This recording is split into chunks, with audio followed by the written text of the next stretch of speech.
Hello，大家好，欢迎回到我的频道。我现在刚刚从巴黎回来，我是下午才从巴黎回来。后面大盒子看见没有？橘色的 Orange Box。然后大家现在肯定在猜是里面是什么包，先给大家卖一个关子，不过肯定是大头 Big Surprise， 大家肯定在猜 Birkin、Kelly、Constance 哪一个呢？我们一会儿就开箱吧。然后这支视频呢，我知道大家肯定会对这方面有很多的问题想看的部分，所以这支视频就专注于做开箱和我在巴黎的哪一家店买到的，然后一个过程，然后关于其他的一些配货的 tips 啊，然后还有就是我买了其他的什么东西，我觉得我会放在，然后怎么购买他们家比较难买的这几款包的一些建议，我都会放在下一支视频里面。那我们就话不多说，开始今天的视频吧。我不 tease 大家了，我当然就是直接就是先开箱这支包，这支视频就是开箱啊，已经语无伦次了。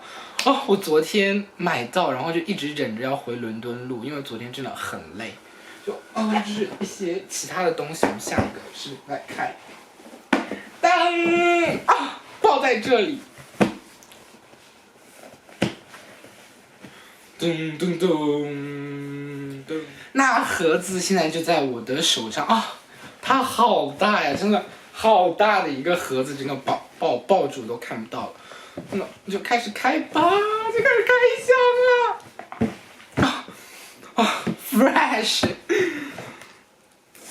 打开打开它了，揭开啊！这种兴奋的时刻，真的。兴奋的时刻啊！这个白纸把我脸上衬的都更白了。Beautiful, here it is！ 现在包在这里，然后把盒子放到一边去，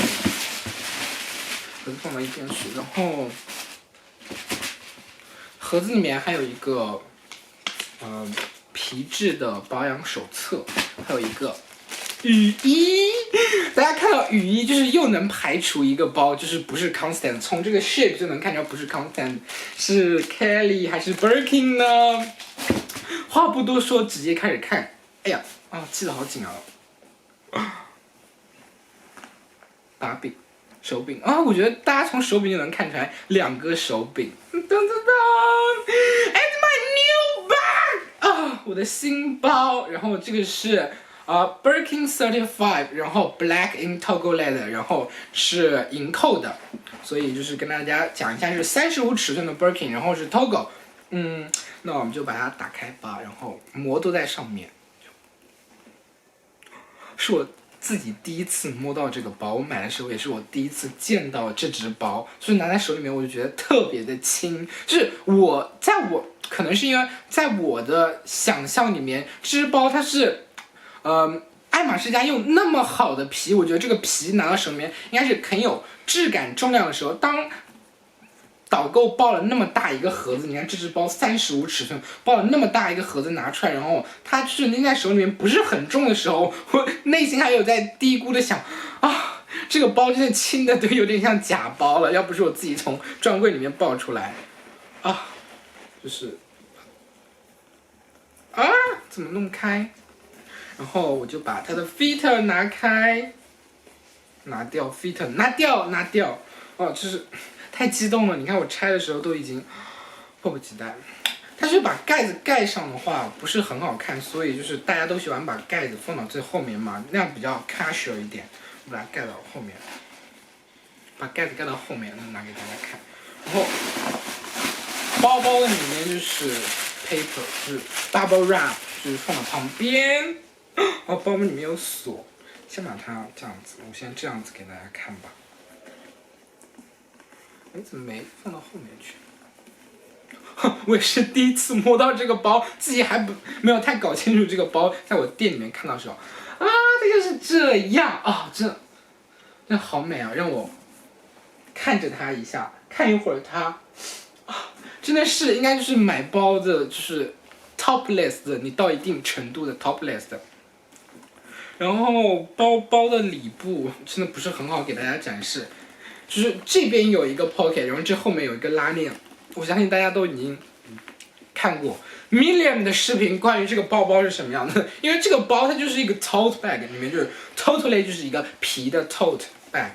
然后里面有那个锁，这个东西我估计对我来说应该没有什么用，就是一个锁。大家有没有觉得这个锁其实看到就是很像，就那种非常廉价的那种锁，它跟我 Herberg 上面的锁一样，它跟 Picton 的锁应该，他们家所有包上那个锁都是一模一样的。然后这个比 Picton 好的就是它的这个放钥匙的这个 clochette 这个东西，就是跟包是一样的，就是也是 Togo leather。然后这个包就是这样，就是要跟大家展示一下，我买到了它。Birkin is a Birkin. I finally got one 35 centimeter 35。这只包应该可以装下手机、电脑，应该可以吧？就非常的大。正好把电脑拿出来看一下，能不能装进去？装不进去的话，这支视频就整个垮掉。Oh my god! Look this, look it， 非常轻松的就 fit 进去。Oh my god, oh my god, it's so pretty 啊！不行了，让我喘口气，让我抱着它啊，抱着它。好，我先。电脑放进去真的哦，我懂大家所说的那种重，就是你要把手拎着，你要把电脑放进去，手拎着。我刚刚还在说这只包本身很轻，但是放东西进去就有点重啊。那先把电脑拿出来，电脑就放这边。然后 raincoat 它应该有2件，我应该会把放一件 raincoat 里面是有2件，我应该会放一件到包包里面那个内侧的那个 pocket 里面，这样的话就万一哪一天下雨的话，就是有一个保护嘛。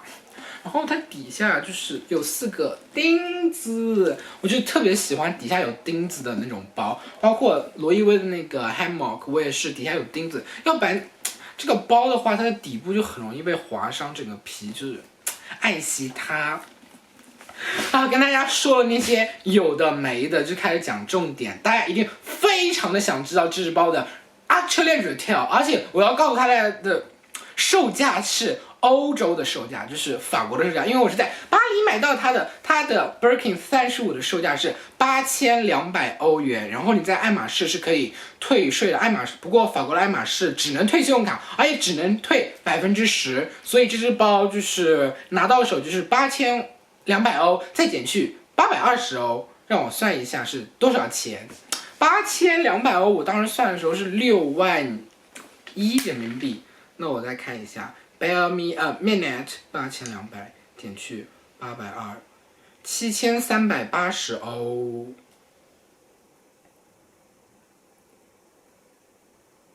7380欧，然后按照今天的汇率。啊，大家应该看不见，55371.62，5就是55000，这只包的原价就是55000。如果大家就是女生还买了30的尺寸呐，价格可能就是53000、51000左右，就是尺寸小一点，价格也会再便宜一点。然后我买的就是 Togo leather， 应该也是最常见用在 Birkin 上面的。因为我就是很想要它，就是 Togo， 是因为它就塌的，然后就是很 casual。那我跟大家讲完价格，然后我是在那个巴黎的左岸的那家店，因为我当时先去了那个 George V， 先是我没有预约上总店的预约啊，总店现在是改为就是在那个他们家的官网Hermes Football 那个。3w.hermesfootball.com 网站上要填护照信息，然后预约，然后我就是因为我周1过去的，所以周6的时候就要预约，然后没有预约上，你只能预约下一天，就是你今天只能预约明天的，然后周6的话你可以预约周1的，然后周日他们是不上班的，我就没有预约上，然后我就是当时就下了决心要去巴黎买嘛，然后先去了 George V。我就是命不是很好，就是我先进去先跟大家讲说，我想看一下那个衣服，因为他们家 Pre4 走了秀，有蛮好看的。然后我看有没有到，他们说啊我们今天没有到。然后那个 hostess， 然后就直接说你要看衣服自己上2楼。我上了2楼，楼上是卖衣服和家居的，根本没有导购在上面，就是你懂的，就是他们家的衣服和家居不太卖得出去，所以没有人在楼上，你知道吗？然后楼上那个保全他特地叫了一个法国老太太过来，我真的想翻白眼，对那个法国老太太。法国老太太过来呢，我就问她你没有？我想要那件羊绒的毛衣。她说那件羊绒的毛衣我们没有你想要的灰色，只有白色。我说白色太容易脏了，就她那个态度。然后我就开始问她，我说这个羊绒毛衣是多大了嘛？她那件应该是36嘛，然后说36对应的是 SML 是哪一个码数？她就开始有种在怼我的状态，你知道吗？她英语也不好，她说我们这个是女装，我们男装才要 SML。我说 Darling kidding me， 就是我知道就有 French 尺码，有 Italian 的尺码，但是不代表你这个36码它至少有一个 average 能对应上的 S 码还是 M 码。我真的是现在怼我就是内心翻了100个白眼。我就说我可能也不会在他手上买到什么包，我就翻了个白眼。然后我就说你对我这么不好，然后反正说我就想试件衣服，我就要你到楼下就是拿给我，我要试完了，反正我不要白色，我就要灰色。我当时就觉得点一首凉凉送给我自己，就是当时就是觉得我肯定是在他手上拿不出什么包。然后就我试完之后，他觉得穿我身上好看，他终于露出了嘴角终于上扬，有一点点的那种微笑，说这衣服很适合你。我内心就是再大骂他一万次，就是你之前那个服务态度还要怼我，现在衣服穿到我身上好看，就说这个衣服好适合你什么的。我就Darling just stop talking。然后他就开始跟我说我就要灰色，然后你们没有灰色。然后他就说你 anything else。 我说还想套路我 no。 然后老娘就 right fucking now， 因为我不想去总店，因为总店就是要预约看包，然后就你懂的，就是 lots of thing about 配货。我们下一期我详细的跟大家讲还有什么值得配什么的，我们都下一期讲。然后接下来我又去了他们家左岸那家店。左岸呢是比较 local 的一家店，就是 George V 和那个总店都是在相对的叫右侧，因为右侧是巴黎比较繁荣的地方，左岸在很久很久以前是就大家说的穷，但是那个地方现在就变得非常的就 cultural district， 就是全部都是非常有文化的地方。然后左岸那家店就在 Le Bon Marché 旁边，就是巴黎就是世界上第一个 department store。然后我去了左岸，然后左岸我也是就是先去看看衣服，试试鞋子，然后我是在左岸提出的。但是我为什么一开始我不选择左岸店，就是因为我之前大家知道我买 Her Bag 也是经历了好几家店，总店没有排上队，就是没有买，然后我只能去左岸和 George V。 当时我觉得左岸店又大又左岸店真的建得非常的漂亮又非常的大。我去左岸左岸它不会像总店那样就排队然后有号给你，就是把你耗在那边，你就只能坐在那儿排着那个队，然后他会叫你。然后左岸皮具部的导购就是非常的就差，就是态度不好，就是我以前有那种不好的经历。然后所以我首选是 George V， 因为我当时的 Her Bag 我就是在 George V 那家店买到的，然后我就想 George V， 但 George V 这次我没有遇上我之前遇上的那个法国套路老爷爷，这次没有，就是那个老婊子。我在这里就是说你的服务态度好一点好不好，真的是翻白眼。他们家的服务态度对吧？还要跟大家讲一下，就是 George V 就是那家原来老店的原来地址是在装修，就是我之前1-2年前去的时候，我们还在老店里面，那个店很小就很挤。然后他新店就是租了，就是街对面租了一个新的地方，然后暂时作为他们的 George V 那个店在卖东西。然后老店就是包了一个特别大的 Orange Box 在那边装修，应该我也不知道猴年马月能装好。然后大家也知道，就小红书看多了，就是对于爱马仕的套路也是都懂得一套一套的。然后大家都说，你要等导购过来，然后就是他主动招呼你，不要你主动去招呼他。是的，但是 that doesn't work in Paris. Nobody actually care about you. 你懂吗？就是你在那边逛，就是你要知道 JW 楼上都没有导购在上面，我就 I don't know why。然后我去的左岸也是左岸，而且我是周一去的。又是比较 local 的那种店，就是只有皮具部有很多的人在里面。然后我先去左岸，就是男装部转了转，没有人想鸟我，然后就看了看那些家居 home 的那些东西，也没有人在，就有2个导购在那边聊天，就明显就是不是很想 service you。然后去了女装部也是，把那些衣服来来回回翻了2遍，我可能 take 就是5到10分钟都没有人要来 care 我，然后我自己坐下来，然后在鞋子的地方歇了一会儿，然后我看到有2个在排班的2个导购在那，我就是问了其中一个导购，然后我就问了一下，我刚刚就突然看到早秋一件非常漂亮的衣服，然后我就问他有没有什么其他颜色，乱七八糟，我试了衣服试了鞋，然后之后有问他包，问了包，你知道吗？这个导购非常的有意思，就是我说那些衣服都还不错，然后我开始说你们，我说一会儿还想去买一下包，那个导购就跟我就说我好像记得你们左岸店买包是要就是前面有排队的，他说前面有多少个人，他真的就屁颠的跑过去问前面有多少个人，他跑到皮具部里面去问多少个人，然后他说有24个人，不过他非常的识相的跟我来了一句，他就直接说你想要买什么包，我就跟他讲说我要 Birkin 30，我的颜色的 preference 是Etan 或者是graphite， 然后就是灰色系的，然后就是金 gold， 然后焦糖色，然后还有就是黑色。我不是一开始我并不是很想把黑色作为我的首选，然后我就说，但是我 open for size。然后平时呢，就都会给你空隙说你一些备选，比如说你的 Kelly、你的 Constance 什么的，他也没有问，然后那个导购就直接就是说。他接了我的话，直接就是我说完我说要什么包颜色和尺寸之后，他直接接我的话说，你有没有在我们就是法国有 account 什么？我说我之前有在左岸消费过一次，有在 JW 消费过一次。我说我也是有 account， 他就当时要我的护照，就当着我的面拿着他手机查了一下，他说原来你在英国什么英国上学什么的，然后就跟他就是热络的讲了几句之后，然后他就。disappear 大家都懂 disappear 10分钟，回来他就抱了这个 you know 这个超大的盒子，不知道大家能不能在视频里面看到，就他当时抱过来的时候那么大，就这么大一个盒子，我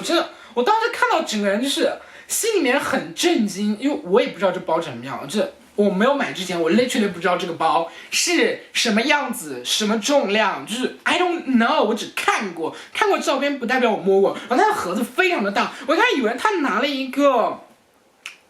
30-40的给我，我说那么大，我心里就有点不开心。然后他就开始，我的那个是就黑色的这种包，就是怎么可能会给人看过，然后没有人买，就是那个全新的膜也在上面。然后他打开，他边开边跟我讲说我给你找了一个非常适合你的。他说不是你首选的颜色，但是你肯定会喜欢。他就说我给你拿了一个黑银的。黑偷狗皮的 Birkin 35，我说我的妈呀，这是第一次给我黑银哎，我说这是不错，但是尺寸它不是35，他说看我是男生，然后个子有1.75米，他说可能就是他就觉得这个比较适合我，他说30对我也小，他说暂时就是没有符合我颜色的30，然后我的首选就是灰色或者棕色，我说那2颜色都没有吗？他就说他说他没有焦糖色，但他没有回我有没有灰色系，但人家都拿出了一个黑色的包硬通货给你，就是 sales 拿出了一个他们家的硬通货，虽然不是什么金扣，我也不要金扣，就是银扣比较年轻一点，就是硬通货给你，我还在那边说有没有其他颜色，就是我当时也就是随便问一下，然后他把包拿出来，就是他也没有说让我接受这个包，他就说说他拿出来有点就是惶恐，因为是35，他说惶恐的跟我讲说，要不要我先拿出来给你试一下，然后他就是说，我就试了一下，拎一下的时候，我整个人就觉得35也是非常完美的尺寸，就是非常的能装，它就是真的就是怎么说呢，就更 practical 吧，我觉得它更 practical， 对不对？然后我就问他，我说这个包多少钱啊？然后他就告诉我，这个8200欧。然后就试完了，就没有什么要说的。然后他就说好，我就说那我就要这个吧。然后他就说那我去帮你打包。然后我们就上楼结账了。他也没有就是像别人就是带什么其他东西，因为他就是卖衣服的，他就抱了一个包的盒子过来，就你知道吗？其实我的想法就是，大家都说什么零配货裸包那种，我觉得是5%降临在那种非常幸运的人身上，或者是不好的尺寸、不好的颜色、不好的皮质，就总归是摘一点之类，然后有裸包的可能性。但是如果一定想要自己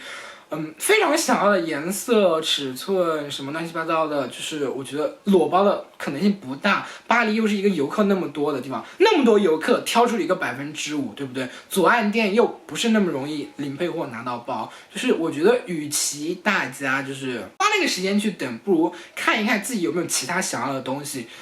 看一看有没有合适自己的东西，之后再去问包的可能性会再大一点。但我不具体讲配货的内容，因为配货的内容是我们下一篇的内容啊。这么一路就是哔哩吧啦讲了半天，就是都已经20几分钟了。然后我突然想到，我讲的时候忘了，就是什么课，我看不见，眼睛看不见，就是改到侧面了，好像是一个什么 C 课之类的东西，看不见，就是一串子，上面什么 C 什么东西，然后有那个给我做包的这个人的那个课吧，在这儿。还好，其实我讲这句话，我怕大家在网上骂我，就是大家都说这个做工非常的好，我没有说这个包的做工不好，就是其实我看它的那个邮边，我很在意一个包的邮边，就这个邮边涂的还行吧，不就是我知道它已经是 top 最好的，就是邮边涂的也就还好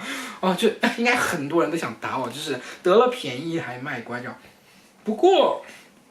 这个皮的味道倒是挺好闻的，就是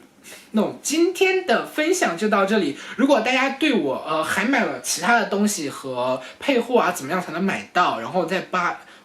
为什么要去巴黎买这一系列感兴趣的话，你就关注我的下一支视频。那我们